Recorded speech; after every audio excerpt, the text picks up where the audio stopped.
নমস্কাৰ, মোৰ নাম দীপু পাটোৱাৰী।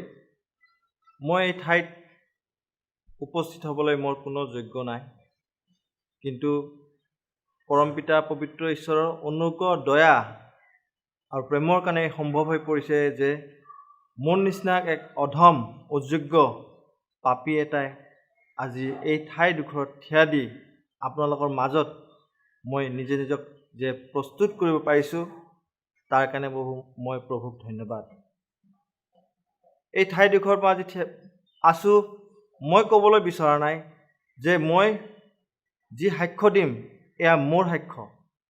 এই ঈশ্বৰৰ পৰম পিতা প্ৰভু যীশুখ্ৰীষ্টৰ সাক্ষ্য, যিজনা পিতাই মোৰ জীৱনত তেখেতৰ মহৎ কাৰ্য কৰিলে।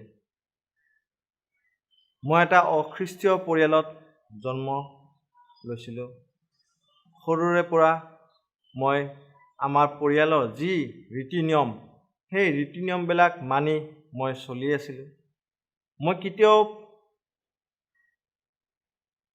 পবিত্ৰ ঈশ্বৰৰ পবিত্ৰতা, ধাৰ্মিকতা, জীৱন্ত ঈশ্বৰৰ কথা মই জনা নাছিলোঁ।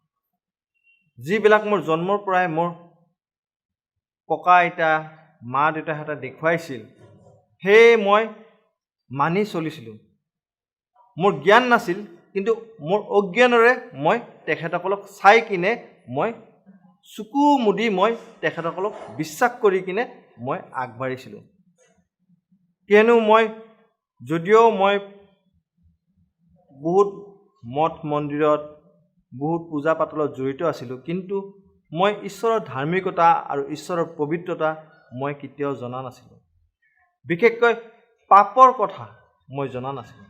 পাপনো কি সেইটো মোক শিকোৱা নাছিলে, যাৰ কাৰণে মোৰ সৰু বয়সৰ পৰাই মই স্কুলত ক্লাছ 6ৰ পৰাই মই চিগাৰেট খাবলৈ, চাধা খাবলৈ, আৰু সেইটোৱে মোৰ আৰম্ভণি, সেইটোৱে মোৰ শেষ নহয়। মোৰ সেই পাপৰ জীৱনত মোৰ আৰম্ভণিহে আছিল।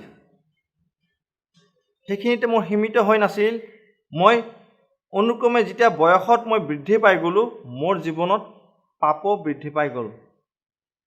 মই 8ম শ্ৰেণীৰ পৰাই মই মাজে মাজে মদ্যপান কৰিবলৈ ধৰিলোঁ, কাৰণ মোক কোনো শিকোৱা নাছিল যে মদ্যপানটো, চুৰাপান বেয়া বস্তু, এই ঈশ্বৰৰ দৃষ্টিত ঘৃণাযোগ্য। মই অশ্লীল ছবি, অশ্লীল কিতাপ, অশ্লীল কাহিনীবিলাক মই পঢ়িব আৰম্ভ কৰিলোঁ।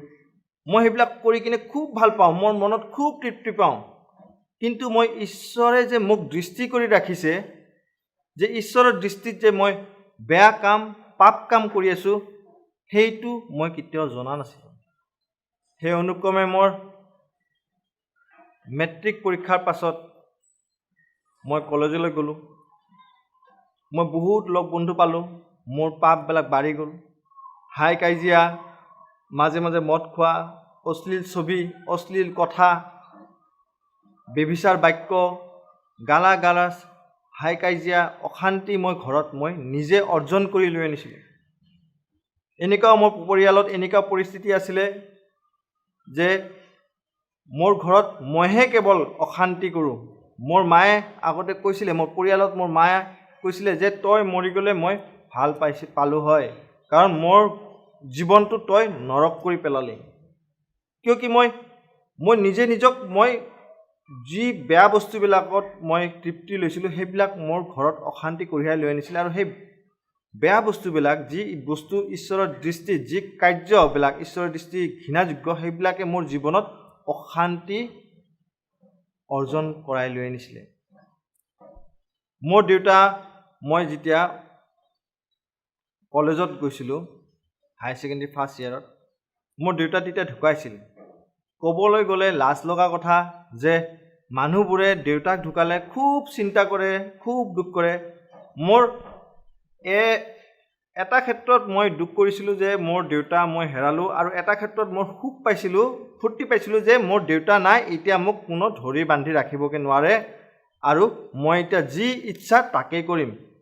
সেয়া মোৰ জীৱনৰ আৰু বেছি ঘৃণাযোগ্য পাপৰ মোৰ আৰম্ভণি। মই কলেজৰ সময়ত মই বেভিচাৰ কাম কৰিলোঁ, মই নিজে নিজক অপব্যৱহাৰ কৰিলোঁ। ছোৱালীৰ লগত ঘূৰা ফুৰা, কথা নুশুনা, মদ খোৱা, মতলীয়া চৰিত্ৰ, চিগাৰেট খোৱা, সকলো ড্ৰাগছ পৰ্যন্ত মানে মই খাইছিলোঁ। কিন্তু মই কেতিয়াও জনা নাছিলোঁ যে ঈশ্বৰে মোক দৃষ্টি কৰি ৰাখিছে, আৰু মই কেতিয়াও জনা নাছিলোঁ যে সেইবিলাক বস্তু পাপ। কিন্তু মোৰ জীৱনত এটা সময়ত এনেকৈ মই এটা পৰ্যায়লৈ আহি গৈছিলোঁ যে মই কেতিয়াবা ভাবিছিলোঁ যে এই জীৱনটো যদি মই জীয়াই থাকোঁ, মই বেছিদিন জীয়াই নাথাকিম।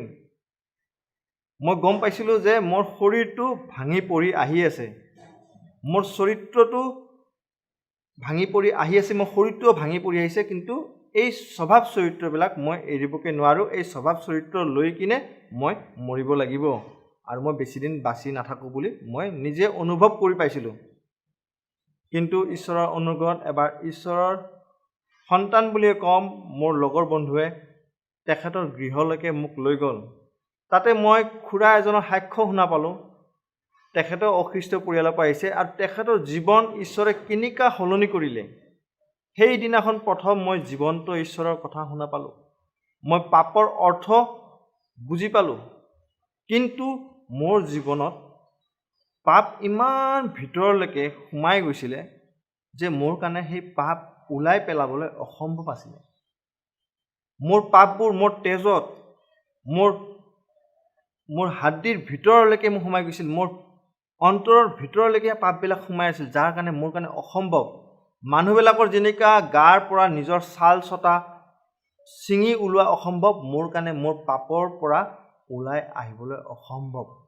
কাৰণ সেই পাপে মোক তৃপ্তি দিছিল, বেভিচাৰ চৰিত্ৰই মোক তৃপ্তি দিছিল, বেভিচাৰ কাৰ্যই মোক তৃপ্তি দিছিল, অশ্লীল ছবিবিলাকে মোক তৃপ্তি দিছিল, সেইবিলাকত মই তৃপ্তি লৈছিলোঁ। কিন্তু পবিত্ৰতাত মই এই জীৱনত মই তৃপ্তি লোৱা নাছিলোঁ, যাৰ কাৰণে মই ঈশ্বৰৰ বাণী শুনাৰ পাছত মই বহুতো দুখ পাইছিলোঁ, যদিও মই অলপ অসুবিধাও পাইছিলোঁ গ্ৰহণ কৰিব। কাৰণ মোৰ জীৱনত ঈশ্বৰৰ পবিত্ৰতাতকৈ অপবিত্ৰতা বেছি সোমাই আছিল, ভৰি আছিল মোৰ জীৱনত অপবিত্ৰতা।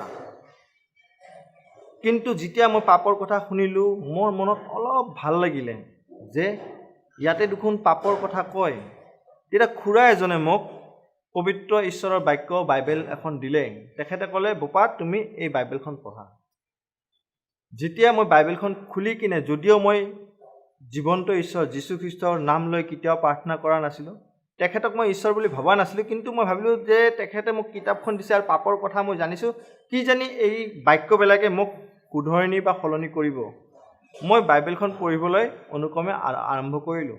আৰু যেতিয়া মই বাইবেল পঢ়িলোঁ আৰু ৰবিবাৰে মই ঈশ্বৰৰ গৃহলৈকে যাওঁ, ঈশ্বৰৰ দাসবিলাকৰ ঈশ্বৰৰ বাক্য শুনো, মই তেতিয়া মই ভাবোঁ যে যদিও মই ৰাতিপুৱা উঠি কিনে মোৰ মুখখন মই আইনাৰ আগত দেখা পাওঁ, মুখখনত পাউডাৰ বা ক্ৰীম লগাই, মূৰত তেল লগাই নিজক সুন্দৰ কৰিব বিচাৰোঁ, কিন্তু ঈশ্বৰৰ বাক্য যেতিয়া পঢ়োঁ, মই নিজক দেখা পাওঁ মই দেখাত কিমান কুৎসিত, মোৰ জীৱনটো কিমান লেতেৰা। মই সেই চাই কিনে মই নিজক আইনাত চাবলৈ লাজ কৰোঁ।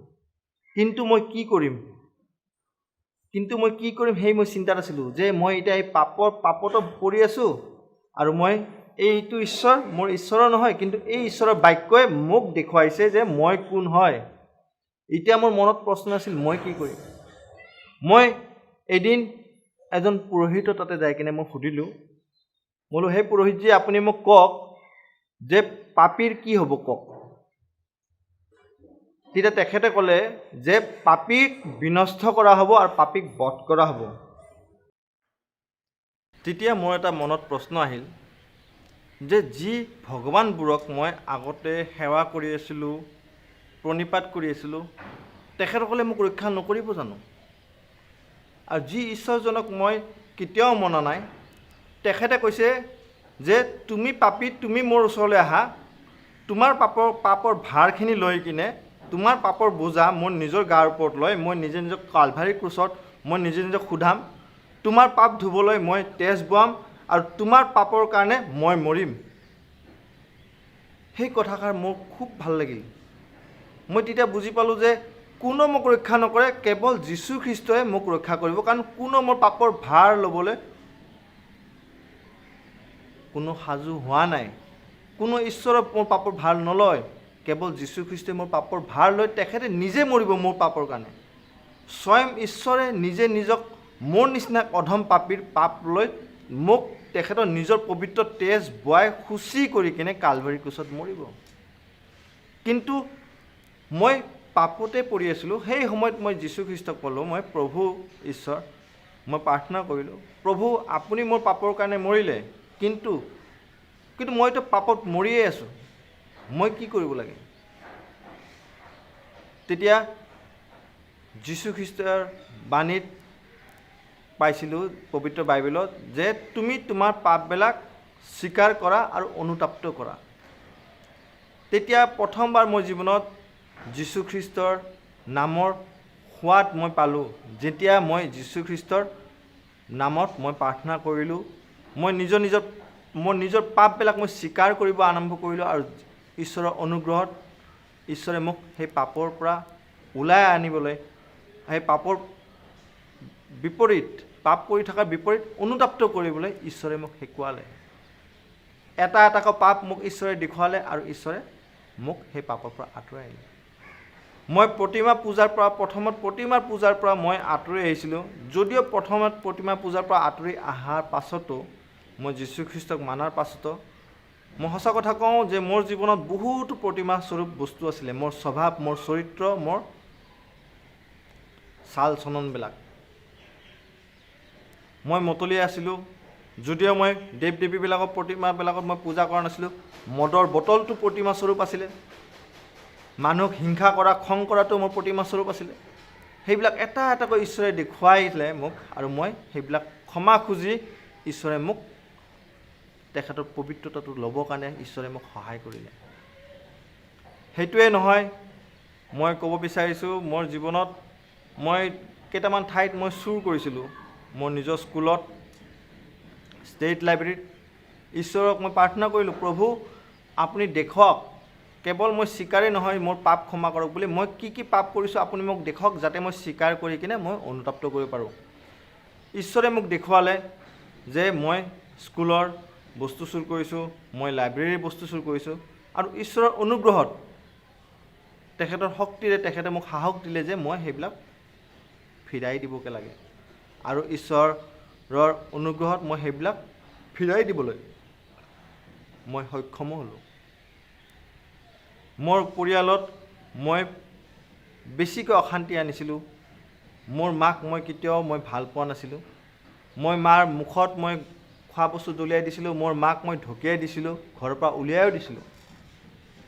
কিন্তু সেইখিনি সময়ত যেতিয়া মই পবিত্ৰ ঈশ্বৰ, জীৱন্ত ঈশ্বৰ যীশুখ্ৰীষ্টক জনা নাছিলোঁ, সেইবিলাক মই অনুভৱ কৰা নাছিলোঁ। যেতিয়া মই যীশুখ্ৰীষ্টক জানিলোঁ, যীশুখ্ৰীষ্টই মোক দেখুৱালে মই কি ভুল কাম কৰিলোঁ। মই নিজৰ মাতৃৰ ওচৰলৈ যাই প্ৰথমবাৰ মই মাতৃক মই ক্ষমা খুজিলোঁ। মই ক'লোঁ, হে মা মোক ক্ষমা কৰক। মোৰ মায়ে ক'লে, কি হ'ল তোৰ বাপা? মই ক'লোঁ, মোৰ ঈশ্বৰে মোক দেখুৱালে যে মই তেখেতৰ বিৰুদ্ধে আৰু আপোনাৰ বিৰুদ্ধে মই পাপ কৰিলোঁ। আৰু তেখেতক মই কেতিয়াও ধন্যবাদ দিয়া নাছিলোঁ। তেখেতক মই ধন্যবাদ দিলোঁ যে মা মোক ধন্যবাদ যে আপুনি মোক গৰ্ভত ৰাখি কিনে অত দিন লালন পালন কৰি কিনে ডাঙৰ কৰিলে। মই ঈশ্বৰৰ ওচৰতে যাই কিনে মই ক্ষমা খুজিলোঁ, কাৰণ প্ৰথমে মই ঈশ্বৰৰ বিৰুদ্ধে পাপ কৰিছিলোঁ। আৰু ঈশ্বৰক মই ধন্যবাদো দিছোঁ যে তেখেতে সেই সক্ষম আৰু সেই কৃতজ্ঞতা মোক দিলে। সেই ঈশ্বৰে মোক অনুক্ৰমে এটা এটা বস্তু মোক দেখুৱাবলৈ ধৰিলে আৰু মই স্বীকাৰ কৰিবলৈ ধৰিলোঁ। ঈশ্বৰে মোক পাপৰ পৰা মোক ৰক্ষা কৰিলে। আৰু মই যি জীৱন, এটা সময়ত মই আত্মহত্যা কৰিম বুলি মই চিন্তা কৰিছিলোঁ। কিন্তু সেই সকলো আত্মহত্যাৰ যি আত্মা, সেই আত্মহত্যাৰ চিন্তা ঈশ্বৰে নিজৰ ওপৰত লৈ তেখেতৰ শান্তি মোৰ জীৱনলৈ দিলে। তেখেতৰ সেই পৰিত্ৰাণৰ আনন্দ মোৰ জীৱনলৈ দিলে। মই ঈশ্বৰক প্ৰাৰ্থনা কৰিবলৈ ধৰিলোঁ, অনুক্ৰমে স্বীকাৰ কৰিবলৈ ধৰিলোঁ, প্ৰাৰ্থনা কৰিবলৈ ধৰিলোঁ আৰু ঈশ্বৰক সুধিলোঁ যে প্ৰভু আপুনিতো মোৰ লগত কথা পাতি আছে যে মই পাপ স্বীকাৰ কৰিব লাগে, পাপৰ ক্ষমা খুজিব লাগে, কিন্তু আপুনি মই সঁচাকৈ পাপৰ পৰা মুক্ত হ'লোঁ কে নাই আপুনি মোৰ লগত কথা পাতক, কাৰণ মই বিশ্বাস কৰিছোঁ আপুনি জীৱন্ত ঈশ্বৰ, আপুনি কথা কোৱা ঈশ্বৰ। তেতিয়া ঈশ্বৰৰ বাক্যৰে মোৰ লগত ঈশ্বৰে কথা পাতিলে। কিমান সুন্দৰ বাক্য মোৰ জীৱনত কোনো ঈশ্বৰে মোৰ লগত কথা পতা নাই, কিন্তু যীশুখ্ৰীষ্টই মোৰ লগত কথা পাতিলে। তেখেতে মোৰ লগত লোকে লিখা শুভবাৰ্তা 19 অধ্যায় 9 পদত মোৰ লগত এনেকুৱা কথা পাতিলে,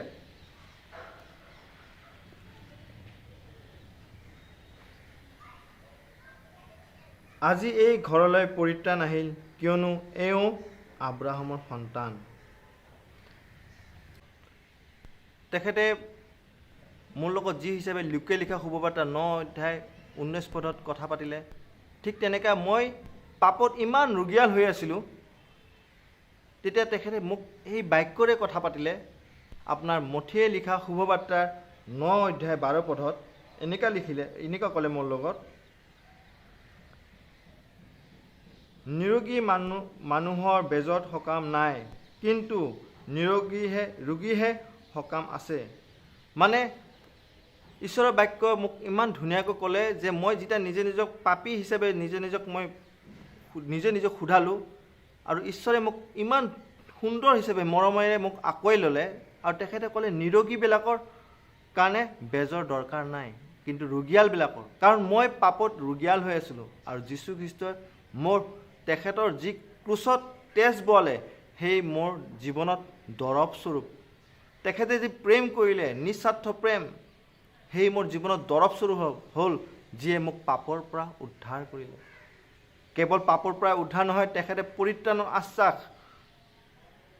কি পৰিত্ৰাণ আছে? যে মই পাপৰ পৰা মুক্ত হ'লোঁ। অনন্তকলীয়া জীৱনৰ আশ্বাস দিলে, যে কেৱল এইখন পৃথিৱীৰে নহয়, অনন্তকলীয়া জীৱন, যে স্বৰ্গৰ ৰাজ্য, তাৰেও মোক আশ্বাস দিলে।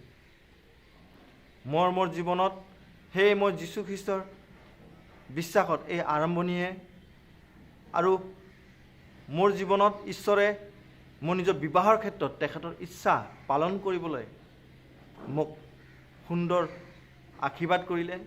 যোৱা বছৰ মোৰ বিবাহ সম্পন্ন হ'ল, আৰু এই বছৰ মোক সুন্দৰ সন্তানটি এটা দি কিনে মোক আশীৰ্বাদ কৰিলে। মই যেতিয়া ঈশ্বৰে আজি 8 বছৰ আগত মোৰ লগত কথা পাতিছিলে যে আজি এই ঘৰত পৰিত্ৰাণ আহিল, মই সেইটো সময়ত ভাবিছিলোঁ যে মোৰ জীৱনত পৰিত্ৰাণ আহিল। হয়, মোৰ জীৱনত পৰিত্ৰাণ আহিল। মই ভবা নাছিলোঁ যে মোৰ পৰিয়ালতো পৰিত্ৰাণ আহিব। আজি সেই ঈশ্বৰৰ প্ৰতিজ্ঞা, যে জীৱন্ত ঈশ্বৰৰ প্ৰতিজ্ঞা, সেই সিদ্ধ হ'ল, যে মোৰ আজি পৰিয়ালত সকলোৱে বিশ্বাসী। সেই ভাই ভনীসকল, যিসকলে যীশুখ্ৰীষ্টক আজিলৈকে তেখেতৰ নামৰ সোৱাদ লোৱা নাই, মই নম্ৰ হিচাপে অনুৰোধ কৰিছোঁ, আপোনালোকে একবাৰ হ'লেও যীশুখ্ৰীষ্টৰ নাম লৈ একবাৰ তেখেতক নিজৰ নিবেদন, নিজৰ অন্তৰটো অলপ সময় কাৰণে দি চাওক, আপোনালোকে শান্তি পাব। মোৰ নিচিনা এটা অধম পাপী এটাই যদি সলনি হ'ব পাৰোঁ, মোৰ নিচিনা এটা অধম পাপীক যদি তেখেতে শান্তি দিব পাৰে, মই বিশ্বাস কৰোঁ সকলোকে দিব। সকলোকে নহয়, যীশুখ্ৰীষ্টই সকলোৰে কাৰণে শান্তি দি পঠিয়াইছে, কালভাৰী ক্ৰুচত তেজ বোৱাই দিছে সকলোৰে কাৰণে। কিন্তু কথাটো হ'ল কি, আমি যীশুখ্ৰীষ্টক গ্ৰহণ কৰোঁকে নাই। যীশুখ্ৰীষ্ট অকল মোৰ নহয়, যীশুখ্ৰীষ্ট অকল খ্ৰীষ্টিয়ান লোকসকলৰ কাৰণে নহয়, যীশুখ্ৰীষ্ট সকলোৰে, যীশুখ্ৰীষ্ট আৰু তেখেতে সকলোৰে ত্ৰাণকৰ্তা। কিন্তু এতিয়া কথাটো হ'ল, প্ৰশ্নটো হ'ল কি, আমি যীশুখ্ৰীষ্টক গ্ৰহণ কৰোঁকে নাই। আপোনালোকে যীশুখ্ৰীষ্টৰ নামৰ সোৱাদ লৈ চাওক, আপোনালোকে ক'ব যে মই শান্তিৰ সোৱাদ পাইছোঁ, মই পৰিত্ৰাণৰ সোৱাদ পাইছোঁ। সেয়ে যিসকলে যীশুখ্ৰীষ্টক জানে, আমাৰ পৰিয়ালৰ কাৰণে প্ৰাৰ্থনা কৰিব, যাতে এই জীৱনৰ শেষ মুহূৰ্ত, শেষ উশাহটোলৈকে যাতে আমি ঈশ্বৰৰ বিশ্বাসত যাতে থিয় দিবকে পাৰোঁ। ধন্যবাদ, নমস্কাৰ।